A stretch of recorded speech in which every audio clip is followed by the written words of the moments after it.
Being great, even when no one else thinks you can, is what makes for fantastic stories. Happy Sunday morning, I'm Jack Main, and this is the NBC5 Sports Desk. Let's face it, Vermont is a state that produces world-class skiers and snowboarders, but not many high school basketball players. Well, Sam Jackson is aiming to change that because he knows basketball is more than a game. For Coach Sam Jackson in the Vermont Elite, it's less about the product on the court than it is off the court.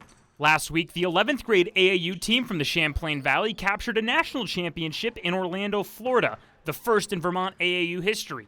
On Saturday, the team held a celebratory walkthrough practice at Burlington High School, followed by a surprise ring ceremony at the Delta Hotel to commemorate a championship that will forever be etched into Vermont history. You know, we're a small town, right? And some of these teams pull over all over, right? All over the state. New York's big, Nevada's big, Miami, Florida area's big. So we're a small market, and to be able to compete with them was very special. For the kids that make up the Vermont Elite roster, if you ask them who their biggest role model is, but mostly Coach J, because he pushes me a lot. He gets me outside my house, playing basketball and just working hard. And he's not helping every kid for the same reason. I've been through a lot. My dad passed away 2 years ago, and I'd say without that man, I don't think I'd be here today. One of the things that glues these guys together is the team chemistry that bonds them for life. Like 3 a.m., we got milkshakes. Coach J was laughing. We was having fun. We was singing. It was just a great time. After grinding with each other for these past couple of years, because we've been a team that's been together for a while, it just felt good and felt like our biggest accomplishment so far. While last week's success on the court showed a championship pedigree from a small state, Coach Jackson and the guys are still hungry and looking for that next championship. We're never satisfied, so we know that this is a rear view. Team's going to try to knock you off now that you're national champs. Everyone's chasing us, so we got to be prepared, get back to work, and let's keep hanging banners. 1, 2, 3, family. 4, 5, 6, together. Well, several fishermen took their boats out to Lake Champlain looking to catch the biggest bass, their efforts all for a cash prize. The Northern Bass Open, a fishing tournament at the Plattsburgh Marina, was giving away money to the owners of the 8 biggest catches on the day.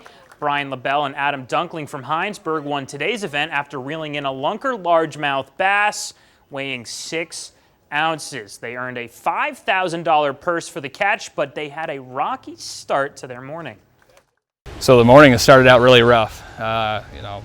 Winds were up pretty good, probably 15 to 20 out of the south. Pretty bumpy ride to the first location. Fishing started out slow and then progressively got better.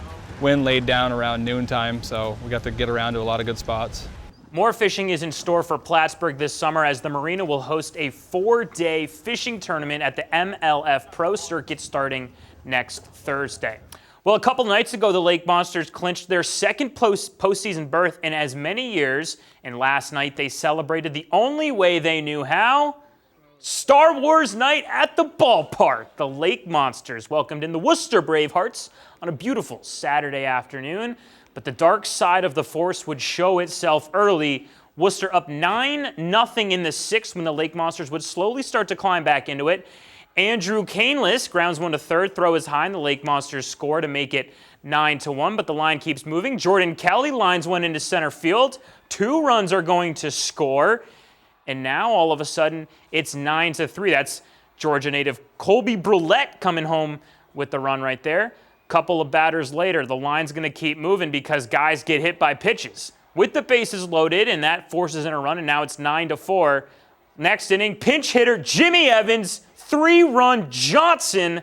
The Lake Monsters come all the way back down 9-0. They win it 13-10. I think the Lake Monsters need to retire Jimmy Evans' number. He has been so clutch for them ever since he stepped into a Lake Monsters jersey. That's all I have for the NBC5 Sports Desk. Back to you guys.